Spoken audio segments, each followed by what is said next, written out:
It was 6:45 a.m. when Ryan Carter woke up to the smell of freshly brewed coffee and the sound of soft humming in the kitchen. His wife, Emily, always started her day that way. 2 mugs, one for her, one for him, always side by side. But that morning, Ryan didn't notice. He scrolled through his phone, checking emails and stock updates. "You're gonna be late again," Emily said with a faint smile.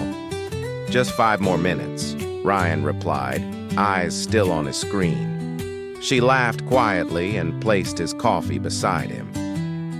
"5 more minutes? You've been saying that for 5 years?" He didn't look up. She did, and watched the man she loved drift away one notification at a time.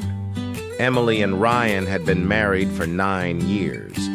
Once upon a time, they were inseparable, college sweethearts who believed love could conquer anything. But time, bills, and deadlines had a way of turning love stories into silent routines. Ryan worked as a project manager in New York City. The job was good, the money better, but it consumed him. Emily ran a small art studio from home, painting, teaching, creating. They still shared a roof, but rarely a moment. "You used to tell me everything," she said one evening. "I still do," Ryan replied without looking up from his laptop. "No," she said softly. "You tell me about work, not about you."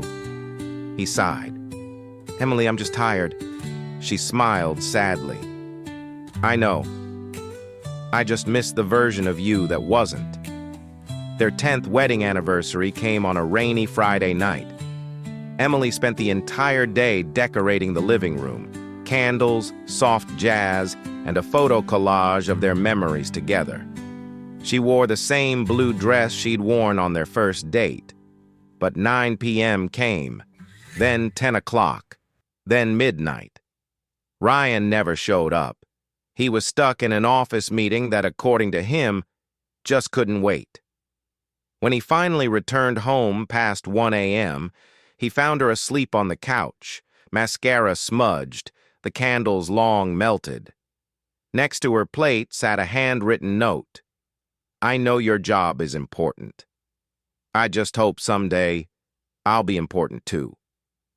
Ryan stood there in silence, the note shaking in his hands, guilt crawling up his chest. He wanted to wake her up and say something, anything, but he didn't. He went to bed telling himself, "I'll fix it tomorrow." The next morning, the house was quiet. Too quiet. Her studio lights were off. Her coffee mug sat half full on the counter. Ryan assumed she went to her sister's place, but hours passed. No calls, no texts. Then came the phone call. A car accident, a slippery road, a red light that never stopped in time. Emily was gone, just like that. The woman who waited years for his attention. The woman whose art filled their walls. The woman who never stopped believing in him was now just a framed photo on the mantle.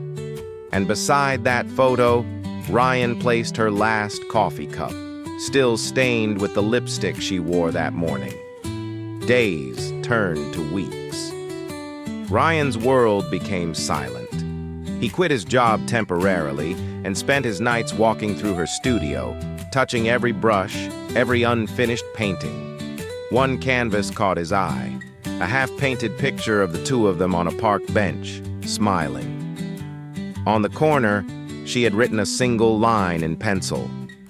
"Love fades only when we stop watering it." Those words hit him harder than anything else ever could.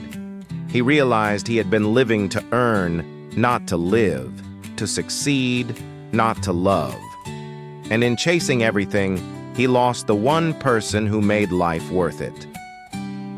A year later, Ryan reopened Emily's art studio, renamed it The Coffee She Never Finished.